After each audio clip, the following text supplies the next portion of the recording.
third theory of perception that I want to go over is called the Adverbialist Theory. Right? And this is a representationalist theory of perception. Right? On this idea, on this theory, we have a baseline of experience, right?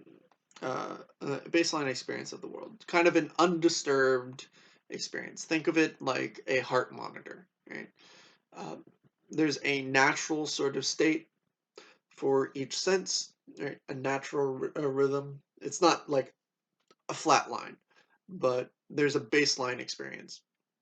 And then there's excited states, right? Where similar to like if your heartbeat slows down or speeds up, the heart monitor changes rhythm, right? To indicate external further stimulus. That's functionally what's going on with our senses. Is we have the baseline state of experience, and then we have the excited or depreciated states, right? Where we're taking in more or less sensory information. Now, the presence of other objects and their qualities modify those baseline experiences in various ways. And the different senses know things or experience things, provide different information, so they have different baseline experiences. So instead of seeing a blue square, right, what we normally do is we just see, right? We take in all sorts of information. It's only when we hone in on something that we represent it to ourselves, right? That experience and perception represent it, right? So rather than seeing a red cap, we are seeing the cap redly, right? We're applying concepts onto the experience, right? And it's with these concepts, mental constructs, that we apply to perception, which itself does not carry these concepts, that we get a perceptual experience and perceptual knowledge, right? So this isn't a semantic or linguistic argument. Rather, it's an argument that certain qualia, sensory qualities, affect the sense organs and or different sense organs, and therefore the experience in certain ways. Right? So it is most appropriate, according to the adverbialist, to think of these broader experiences, seeing, hearing, etc., in terms of how an object modifies them rather than how we actively see things, right? Objects modify that baseline experience rather than rather than it being the baseline experience.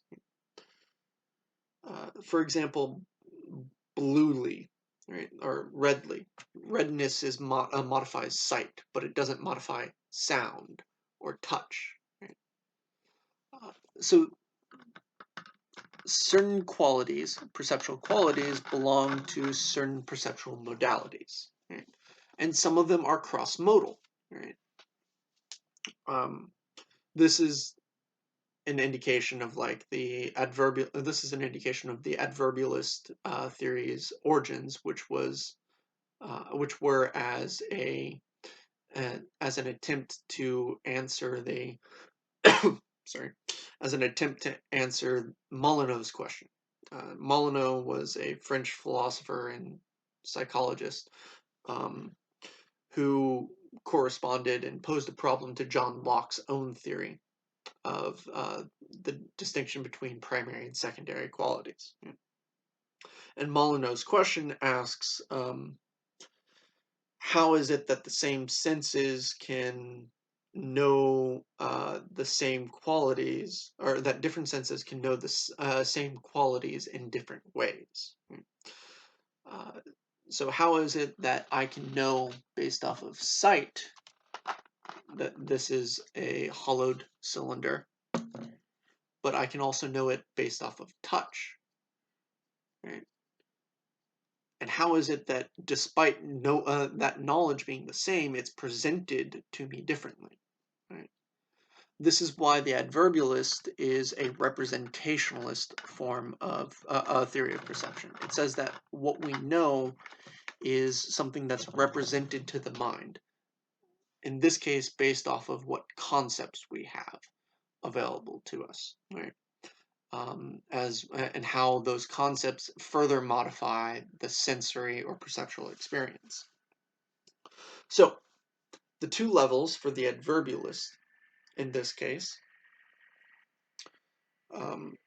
our sensory experience is non-relational, right? It's not directly to an object and is fundamentally a state of mind, right?